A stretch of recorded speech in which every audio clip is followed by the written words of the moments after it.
Cette série m'a tout simplement bluffé. Honnêtement, j'ai jamais autant accroché à une série. Limite, quand je l'avais fini, j'avais envie de me la remater tellement j'avais aimé les personnages et l'univers. En plus, c'est la suite d'un très bon film, donc obligatoirement, ça allait être ouf. Tant de valeurs sont transmises tout au long du déroulement de cette œuvre. Je suis conscient que les séries n'intéressent pas tout le monde sur ma chaîne, mais ça vaut vraiment le coup. Alors laissez-moi vous conter l'histoire de la série qui aura pu être à mes yeux un animé, Cobra Kai.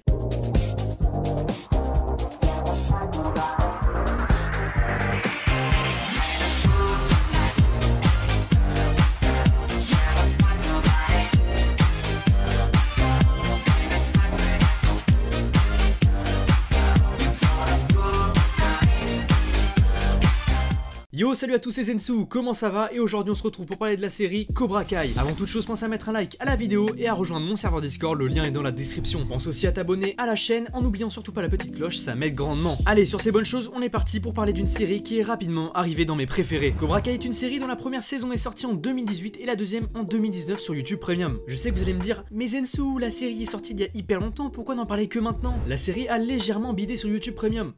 Qui a YouTube Premium déjà? Et elle a été rachetée en 2020 par Netflix. J'ai donc décidé de la regarder récemment. Merci Netflix pour la visibilité. Cobra Kai se déroule 34 ans après les événements de Karate Kid. Le premier, pas celui avec Jaden Smith. Lors de la finale d'un tournoi, Johnny Lawrence, un membre du dojo Cobra Kai réputé pour sa cruauté, perd face à Daniel LaRusso, son rival affilié. Suite à cela, nous retrouvons Johnny Lawrence totalement à la dérive et limite alcoolique. Un soir, lorsqu'il va acheter une pizza, son voisin Miguel se fait agresser par des personnes de son lycée. Miguel se retrouve poussé contre la voiture de Johnny et donc il met une raclée au jeune harceleur. Suite à cela, Miguel fait tout pour que Johnny le prenne comme élève de karaté, mais Johnny refuse catégoriquement. Il finit par perdre son emploi et décide au final de devenir le sensei de Miguel et de réouvrir le dojo Cobra Kai. L'ouverture de son dojo ravive la flamme avec son ancien rival Daniel LaRusso. Son rival ouvrira son propre dojo reposant sur des valeurs de défense et de spiritualité. Tout au long de la série, nous suivons donc la rivalité entre les deux dojos de karaté et l'évolution mentale de tous les personnages principaux. En résumé, on peut dire que c'est deux anciens rivaux de karaté qui réouvrent leur ancien dojo en tant que sensei pour cette fois et qui sont en totale rivalité. Si vous n'avez pas vraiment compris le résumé, je vous conseille d'aller voir la bande-annonce et de regarder le premier Karate Kid, même si ce n'est pas forcément une obligation. Je l'ai pas fait par exemple. La série est disponible sur Netflix depuis peu, comprend 2 saisons de 10 épisodes. Les épisodes font à peu près 30 minutes, ce qui est beaucoup plus court qu'une série traditionnelle. Donc croyez-moi, ça ne vous prendra pas beaucoup de temps de la regarder. La saison 3 sortira en 2021. Cobra Kai est une série qui va beaucoup plus loin qu'un affrontement entre deux dojos de karaté. Il faut savoir qu'elle transmet de vraies valeurs. Elle questionne notamment sur la pitié, faut-il en avoir ou non, déterminer où est la limite de l'éthique et quelles sont les barrières à ne pas franchir. Si je devais résumer cette série, ce serait avec le mot valeur. Elles sont constamment remises en question et c'est ça que j'ai adoré. Entre l'alcoolique qui reprend toute sa vie en main, le délinquant qui devient une personne avec de vraies valeurs grâce au Miyagi-Do karaté de son sensei Daniel LaRusso et le loser qui devient un personnage absolument badass. On est vraiment bien servi en termes d'évolution. Les personnages sont sans cesse poussés dans leur dernier retranchement et en ressortent, certes avec certaines séquelles, mais beaucoup plus forts qu'à l'origine. Ce que j'ai bien aimé aussi, c'est les personnages. Ils sont pour la plupart très attachants et pour ma part, j'ai très souvent oscillé entre les deux camps. À un moment, j'étais en mode oh ce personnage je l'adore et suite à ses actions, je commençais à le considérer comme un FDP. Les émotions des personnages sont très bien retranscrites et c'est assez facile de se mettre dans la peau des personnages, étant donné qu'ils vivent des histoires qui sont possibles dans notre vie, avec notamment les histoires d'amour, d'amitié, etc.